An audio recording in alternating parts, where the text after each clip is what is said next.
నమస్తే, welcome to prime news. నేను తేజస్వి. ముందుగా బులెటిన్లో హెడ్లైన్స్ చూద్దాం. Biggest India event Pushpa 2 trailer launch.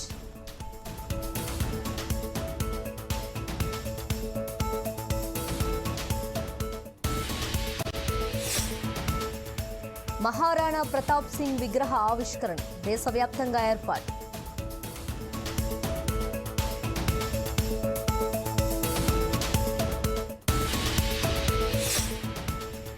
రాష్ట్ర వ్యాప్తంగా గ్రూప్ 3 పరీక్షలు, కేంద్రాల వద్ద భారీ ఏర్పాట్లు.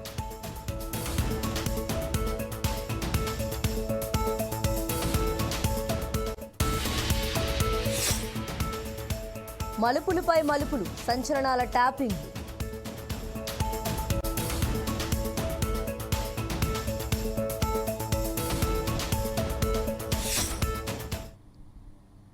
గిద్దలూరు పట్టణ బీజేపీ క్రియాశీలక సభ్యత్వ నమోదు సమీక్షా సమావేశం జరిగింది. ఈ సమావేశంలో పట్టణ క్రియాశీలక సమావేశ ఇన్ఛార్జి రెడ్డి మల్లారెడ్డి పాల్గొని గిద్దలూరు పట్టణ కమిటీకి అవసరమైన 50 సభ్యత్వాల 25 మంది చేత తప్పకుండా చేయించాలని కోరటం జరిగింది.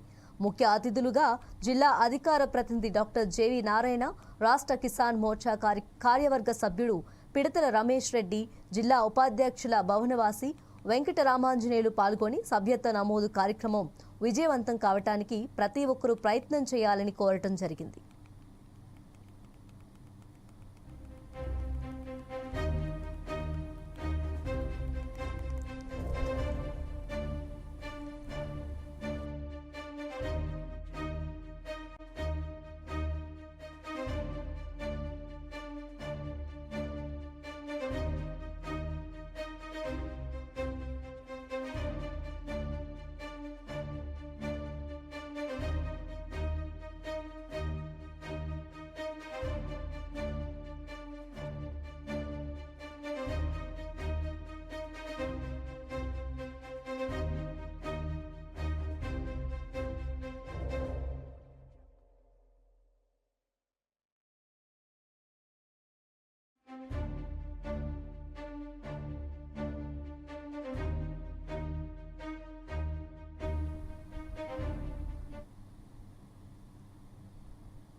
తెలంగాణలో సంచలనం సృష్టించిన ఫోన్ ట్యాపింగ్ కేసులో కీలక విషయాలు వెలుగులోకి వస్తున్నాయి. ఇప్పటికే ఈ కేసులో పలువురు పోలీస్ ఉన్నతాధికారులు అరెస్ట్ అయ్యారు. ప్రస్తుతం వారు విచారణ ఎదుర్కొంటుండగా గత బీఆర్ఎస్ ప్రభుత్వంలో ఎమ్మెల్యేగా ఉన్న పలువురికి తాజాగా పోలీసులు నోటీసులు జారీ చేశారు. 2 రోజుల క్రితం నకిరేకల్ మాజీ ఎమ్మెల్యే చిరుమర్తి లింగయ్యను జూబ్లీహిల్స్ పోలీస్ స్టేషన్లో పోలీసులు విచారించారు. తాజాగా కల్వకుర్తి మాజీ ఎమ్మెల్యే జైపాల్ యాదవ్ను పోలీసులు విచారించారు. అసెంబ్లీ ఎన్నికల సమయంలో కాంగ్రెస్ పార్టీకి అనుకూలంగా వ్యవహరించిన ప్రస్తుత ఎమ్మెల్యే కసిరెడ్డి నారాయణ రెడ్డి సోదరుడి కుమారుడు రాజిరెడ్డి, గుంటూరు ప్రాంతానికి చెందిన ఎస్ వెంకటేశ్వరరావు నెంబర్లను అప్పటి అదనపు ఎస్పీ ఈ కేసులో నిందితుడిగా ఉన్న తిరుపతన్నకు తాను పంపినట్లు జైపాల్ యాదవ్ ఒప్పుకున్నారు. నిబంధనలకు విరుద్ధంగా ఫోన్ నెంబర్ను తిరుపతన్నకు ఎందుకు పంపారని పోలీసులు ప్రశ్నించగా తనకు ఇంటెలిజెన్స్ వ్యవస్థ ఉంటుందని తెలియదని జైపాల్ యాదవ్ బదులిచ్చినట్లు తెలిసింది. పోలీసులు అడిగిన ప్రతి ప్రశ్నకు సమాధానమిచ్చారన్నారు. పోలీసులు ఆరోపిస్తున్నట్లుగా తాను ఇచ్చిన నెంబర్లు పొలిటికల్ లీడర్లవని కావని అన్నారు. బీఆర్ఎస్ నేతలను టార్గెట్గా చేసుకొని ఈ ప్రభుత్వం కక్ష సాధింపు చర్యలకు పాల్పడుతుందని విమర్శించారు. కాగా ఈ వ్యవహారంలో మరో 3 బీఆర్ఎస్ మాజీ ఎమ్మెల్యేలకు సైతం పోలీసులు నోటీసులు జారీ చేసినట్లు తెలిసింది. త్వరలోనే వారిని కూడా విచారించనున్నట్లు సమాచారం.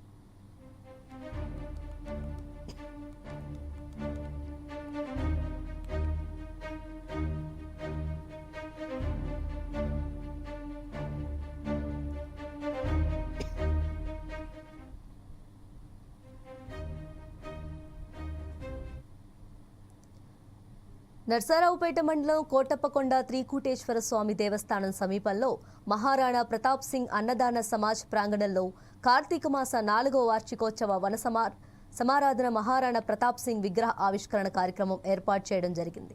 ముఖ్య అతిథులుగా Akhila Bharata Kshatriya Mahasabha national president Raja Mahavir Singh, Maharana Pratap Singh Smarak Abhiyan national president Chandraveer Singh, Narasaraopet MLA Chadalavada Aravind Babu పాల్గొన్నారు. ఎమ్మెల్యే చదలవాడ అరవింద్ బాబు మాట్లాడుతూ రాణా ప్రతాప్ సింగ్ అంటే ఓ వ్యక్తి కాదని, ఆయన గురించి వింటుంటే ఒక ఉద్రేకమైన శక్తి ఉప్పొంగేదని, అటువంటి వ్యక్తి విగ్రహాన్ని పల్నాడు ప్రాంతమైన నర్సారావుపేట కోటప్పకొండలో ఆవిష్కరించడం ఎంతో శుభ పరిమాణమన్నారు.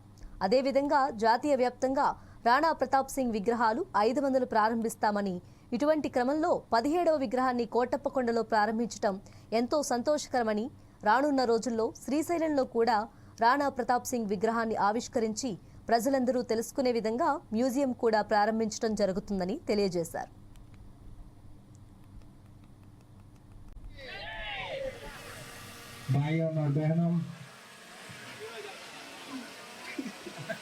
వచ్చారు భారతదేశం మొత్తం నుంచి, ఒకరు మద్రాసు, మహారాష్ట్ర, కేరళ, మధ్యప్రదేశ్, सारे जहां से अच्छा हिंदुस्तान हमारा Singh is the king, king is the सिंग.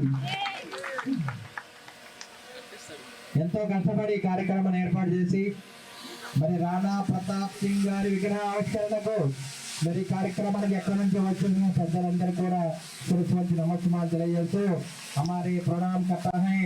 तुम्हारे लिए ऐसे आता है वो भारत देश में साज अच्छा कि महाराष्ट्र, बेंगलुरु, मद्रास, सारा देश में तो मैं इधर आएगा, तुमको राजस्थान से आएगा, तुमको प्रणाम करता है. ये राणा प्रताप सिंह ఆయన పేరు ఎత్తితేనే ఉద్రేకం, ఉత్సాహం, ధైర్యం ఉప్పొంగుద్ది. అవునా కాదా? చిన్నప్పుడు పాటలు చదువుకునేవాడు రాణా ప్రతాప్ సింగ్. ఆయన గుర్రం ఎక్కి కత్తి పట్టుకుంది, ఆ బొమ్మ చూస్తే ఎంతో ఉత్సాహంగా ఉండేది. మనం అందరం కూడా రాణా ప్రతాప్ సింగ్ లాగా ఉండాలి అనుకునేవాడు చిన్నప్పటి నుంచి కూడా. మన చరిత్ర అట్లాంటిది. భారతదేశంలోని గొప్ప రాజు ఆయన. అటువంటి వ్యక్తికి వాళ్ళ మనం మరి విగ్రహావిష్కరణ చేసుకుంటున్న విగ్రహాన్ని డొనేషన్ చేసిన రాణా మనవేల్ సింగ్ గారికి మరి ప్రణామాలు చేస్తున్నారు. ఇటువంటి గొప్ప కార్యక్రమాన్ని దేశమంతా. మెదక్ జిల్లాలో 19 కేంద్రాల్లో గ్రూప్ 3 పరీక్ష ప్రశాంత వాతావరణంలో మొదలయ్యింది. పరీక్ష కేంద్రాల వద్ద పటిష్టమైన పోలీస్ బందోబస్తు ఏర్పాటు చేశారు. 144 సెక్షన్ అమలు చేస్తున్నారు. జిల్లా పరిధిలో ఉన్న 19 గ్రూప్ 3 పరీక్షా కేంద్రాల వద్ద పటిష్ట భద్రత ఏర్పాటు చేశామని, పరీక్ష కేంద్రాల వద్ద రూట్లలో ఇన్స్పెక్టర్ స్థాయి అధికారి, ఎస్ఐ స్థాయి అధికారులను నియమించామని జిల్లా ఎస్పీ డి ఉదయ్ కుమార్ రెడ్డి అన్నారు. జిల్లా ఎస్పీ డి ఉదయ్ కుమార్ రెడ్డి మెదక్ పట్నం మంబూజీపల్లిలో పలు పరీక్షా కేంద్రాలు పరిశీలించి బందోబస్తులో ఉన్న అధికారులకు పలు సూచనలు చేశారు.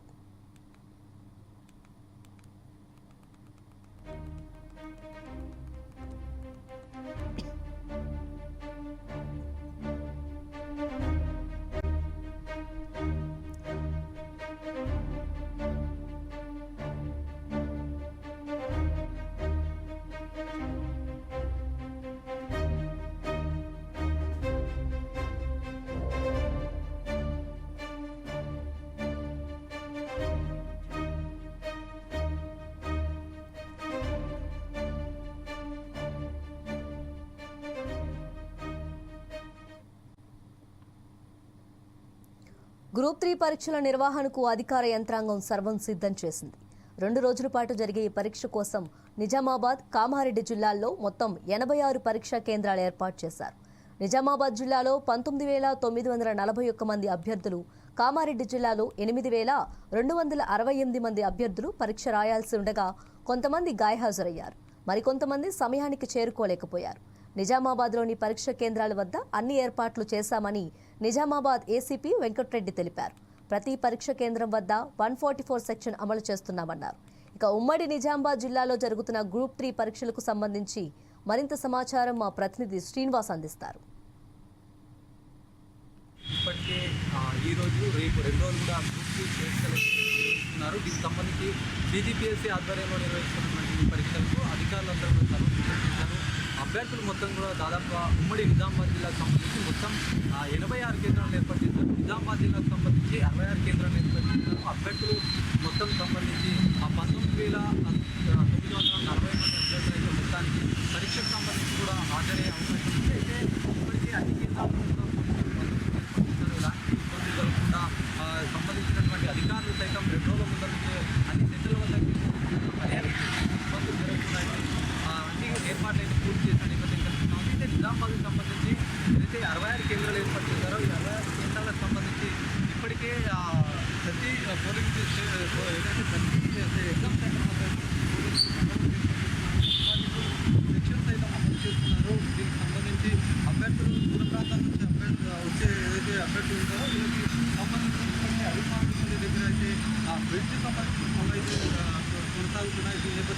పోలీసు అయితే అధికారులు వాళ్ళకి రూట్ మార్క్ ప్లాన్ చేసి కూడా వాళ్ళకి అవగాహన సైతం కలిగించినటువంటి పరిస్థితి ఉంది.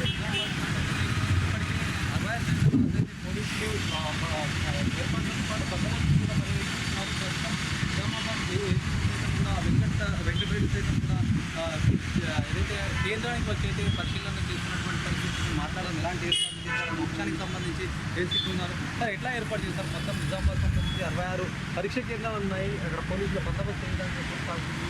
అభ్యర్థులు ఎట్లా వస్తున్నారు? నిజామాబాద్ మా సబ్ డివిజన్ సంబంధించి 54 సెంటర్లు ఉన్నాయి. దాంట్లో 15,000 మంది హాజరవుతున్నారు. దానికి సంబంధించి మొత్తం 10 రూట్స్ ఉన్నాయి మా సబ్ డివిజన్. ప్రతి రూట్ కూడా ఇన్స్పెక్టర్ ఇన్ఛార్జ్ చేయడం జరిగింది.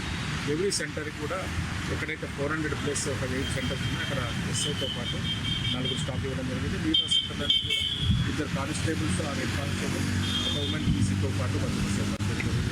ప్రతి సెంటర్ దగ్గర మళ్ళీ రూట్ మొబైల్స్ తర్వాత మొబైల్ పేపర్ క్లాసు స్టేషన్ మళ్ళీ బందోబస్తు ఏర్పాటు చేయాలి. సార్ లేట్ సంబంధించి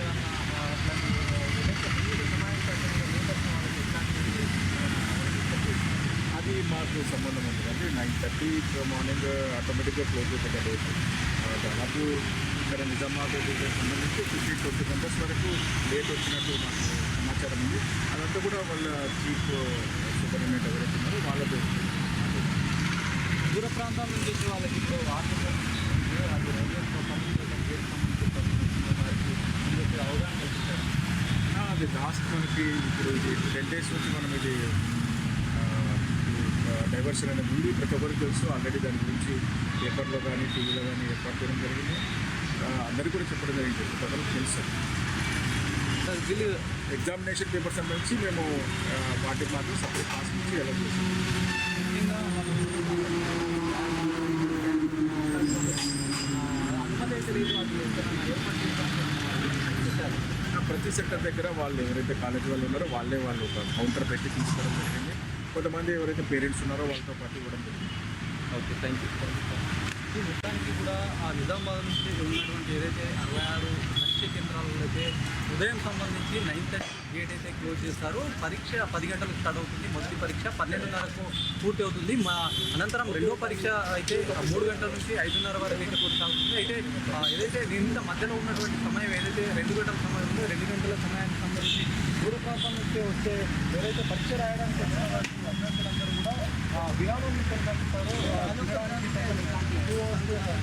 ఏదో పీరియడ్ ఉంటుంది. ఈ పీరియడ్ అంతా కూడా బయటకు వెళ్ళి వాళ్ళు అయితే 2 గంటల సమయంలో వాళ్ళు భోజనం సైతం అట్లాంటి చేస్తుంటారు. మరి ఏదైతే అనంతరం ఏదైతే 2:30కు అయితే 3 గంటలకు మరి కూడా యథావిధిగా పరీక్ష కేంద్రాలకు రావాల్సి ఉంటుంది. పరీక్ష కేంద్రాలకు అయితే ఏదైతే నిర్ణీతంగా 2:30కు క్లోజ్ చేస్తారు. 2:30కు సంబంధించి ఏదైతే అయిపోతుందో 2:30 తర్వాత అయితే మొత్తం గేట్లు వేస్తారు. గేట్లు వేసిన తర్వాత మరి అనుమతి లేని పరిస్థితి అయితే ఉంటుంది. అభ్యర్థి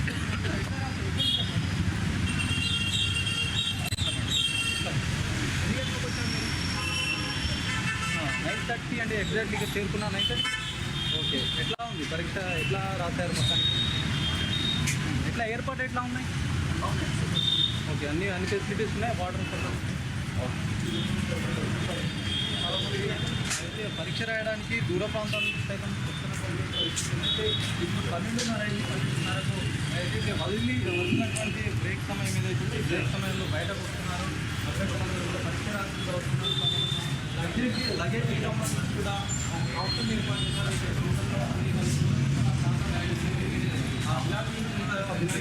కూడా వస్తువులన్నీ కూడా ఏర్పాటు చేయడానికి ఇక్కడ ఏర్పాటు చేసినటువంటి పరిస్థితి ఉంది. ఇక్కడ ఏదైతే 12:30 తర్వాత వీళ్ళు విరామం తర్వాత అయితే మళ్ళీ పరీక్ష రాయాల్సినటువంటి పరిస్థితి ఉంటుంది. ఎన్నో పరిస్థితి ఉంటుంది. మరి అక్కడ చాలా రోజుల కింద ప్రిపేర్ అయినటువంటి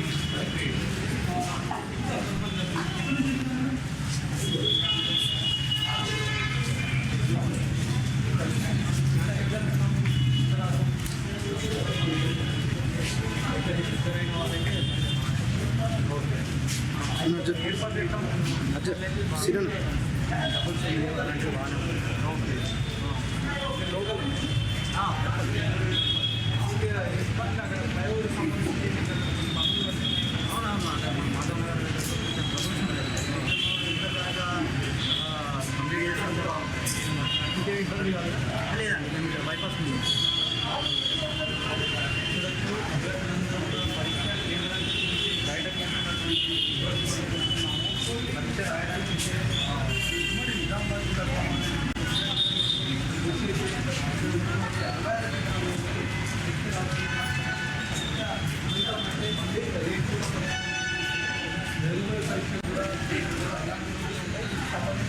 ప్రతి కేంద్రం వద్ద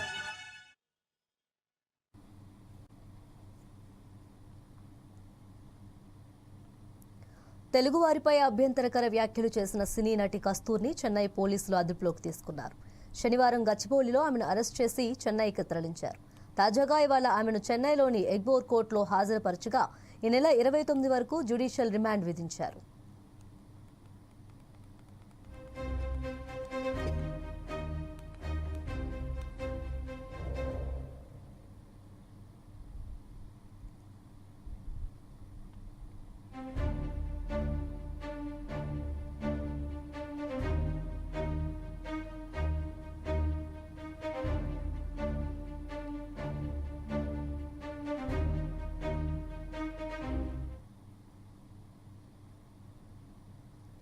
పుష్ప సినిమా ఇండియన్ సినిమాలో ఒక క్రేజ్ సృష్టించింది. తగ్గేదేలే అనే డైలాగ్ అందరి నోళ్లలో నాని మహా పాపులర్ అయింది. అదే తరహాలో పుష్ప 2 ట్రైలర్ లాంచ్ కూడా క్రేజ్ సంపాదించింది. 900 మంది పోలీసులు, 300 మంది private security Bihar government Pushpa 2 ఈవెంట్కి ఇవ్వటం ఇండస్ట్రీ టాక్ అయింది. ఒక ట్రైలర్ లాంచ్కి ఈ స్థాయిలో బీహార్ గవర్నమెంట్ ఇవ్వటం ఇదే మొదటిసారి. బిగ్గెస్ట్ ఇండియన్ ఫిల్మ్కి biggest honour. Pushpa 2 biggest India ఈవెంట్గా నిలిచిపోయింది.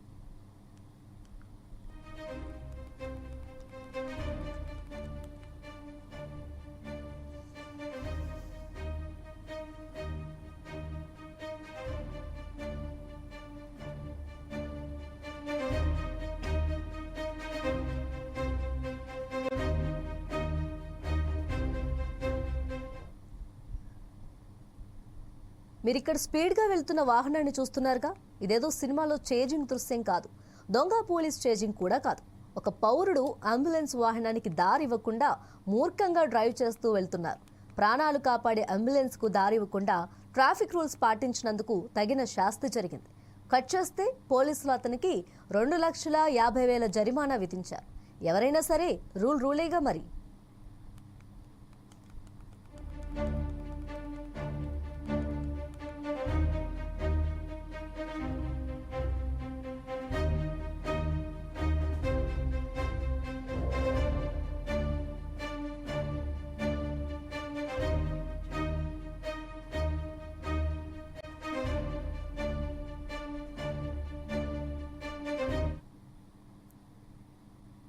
మాదక ద్రవ్యాలకు యువత దూరంగా ఉండాలని విద్యార్థులకు అవగాహన కల్పించే కరపత్రాలను తిరుపతి జిల్లా ఎస్పీ ఎల్ సుబ్బరాయుడు ఆవిష్కరించారు.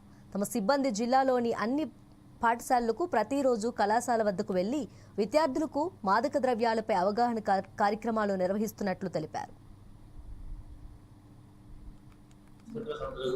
వారి లోకల్ లో ఉన్న స్కూల్స్ కానీ కాలేజెస్ కానీ లేదా జన సమూహం ఉన్న ప్రాంతాల్లో ఈ పోస్టర్స్ రిలీజ్ చేయడం, వారి దగ్గరికి వెళ్ళి వీటిపై పూర్తి అవగాహన కల్పించడం.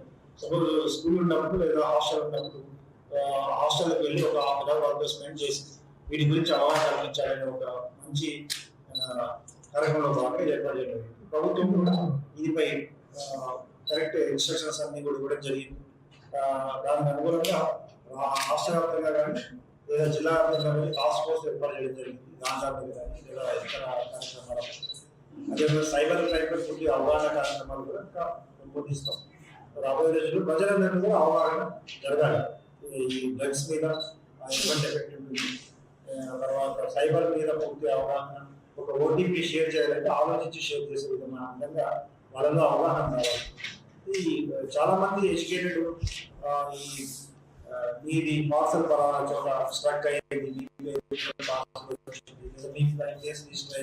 సిబిఐ నుంచి మాట్లాడుతున్నారు. సో అలాంటప్పుడు అంత డబ్బు వాళ్ళు ప్రాసెస్ చేసినప్పుడు అట్లీస్ట్ ఒక వ్యక్తితో షేర్ చేసుకుంటే డెఫినెట్ గా ఇంకో వ్యక్తితో ఏదన్నా. సంగారెడ్డి జిల్లా రాయ్కోడ్ మండల పరిధిలోని అల్లాదుర్గ్ మెటల్కుంట ప్రధాన రహదారి అయిన సీరూరు పరిధిలో గత 2 సంవత్సరాలుగా రోడ్డు పనులు పూర్తి కాకపోవడంతో ఇండ్లలో, హోటళ్లలో, పొలాల్లోకి దుమ్ము ధూళి రావడంతో తీవ్ర ఇబ్బందులు ఎదుర్కొంటున్నామని, చుట్టుపక్కల గ్రామాల ప్రజలు ఆదివారం రోడ్డుపై బైఠాయించి రాస్తారోకో నిర్వహించారు. త్వరగా రోడ్డు పనులు పూర్తి చేయాలని, లేనిచో పూర్తిగా రాకపోకలను నిలిపివేస్తామని ఆదివారం ప్రభుత్వానికి హెచ్చరించారు.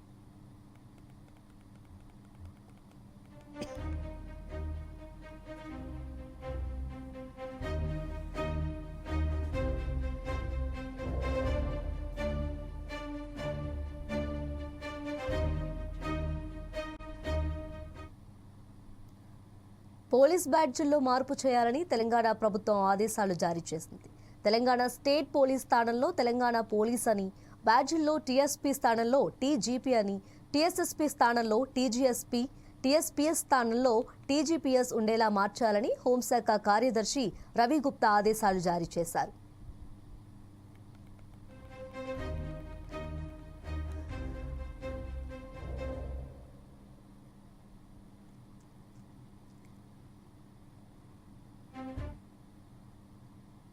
నారాయణపేట జిల్లాలో ప్రశాంతంగా గ్రూప్ 3 పరీక్షలు ప్రారంభమయ్యాయి.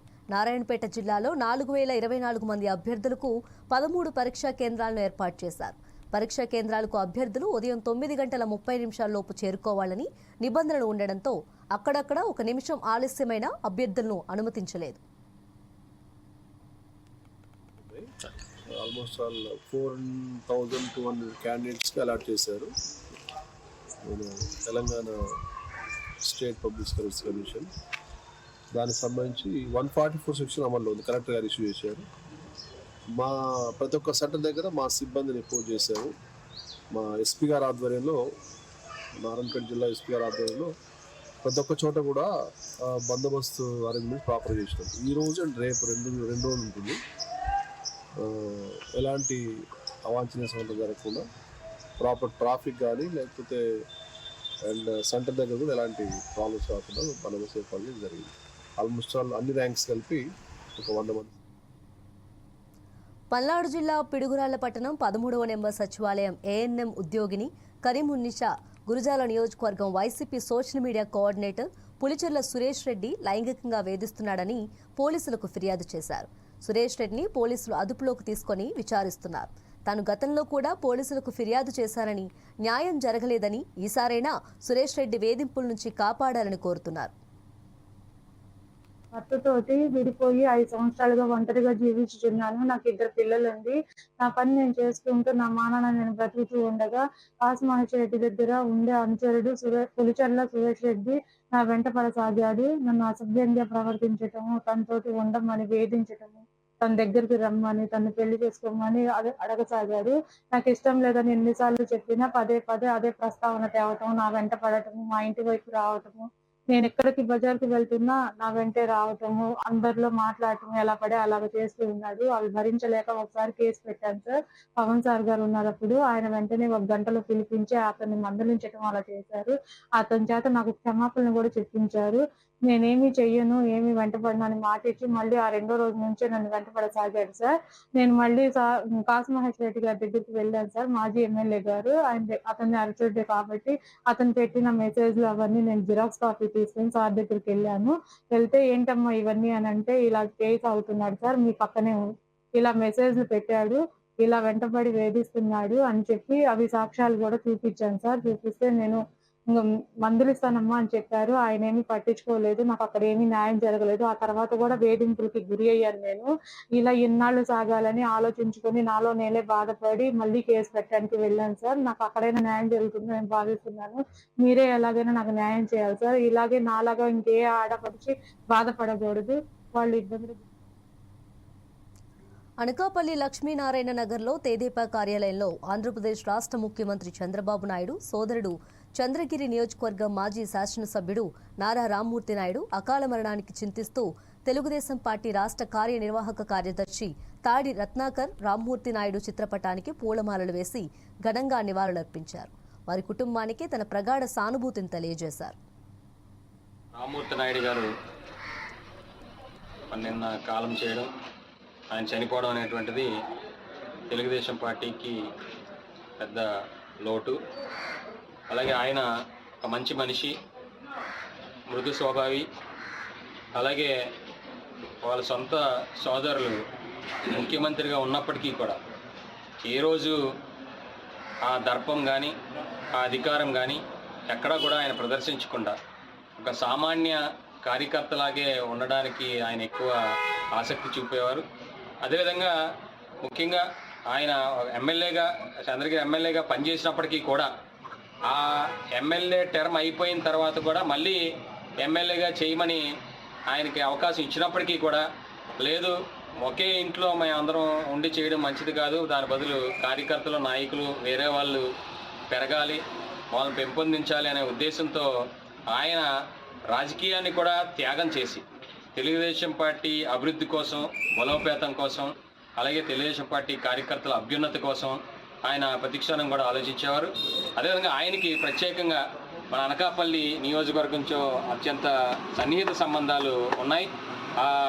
దానిలో భాగంగానే ఒక ఎన్నికల్లో ఎమ్మెల్యే స్థానిక శాసనసభ్యుల ఎన్నికల్లో మరి ఇక్కడ మన ఎన్నికల ప్రక్రియ కి చేదోడు వాదోడుగా ఉండడానికి ఆయన ప్రత్యేకంగా చంద్రబాబు నాయుడు గారు ఆయన పంపించడం జరిగింది. ఆ సందర్భంలో ఇక్కడ ఉండేటువంటి నాయకులందరితోని, కార్యకర్తలందరితోని, అలాగే నాన్నగారికి కూడా అత్యంత సన్నిహితులైన మరి అందరితో కూడా సన్నిహితంగా ఆ ఉన్న 3-4 రోజులు కూడా చాలా సామాన్య కార్యకర్త వలె అందరితో సన్నిహితంగా. రైట్, ఇవి బులెటిన్ అప్డేట్స్. నమస్తే.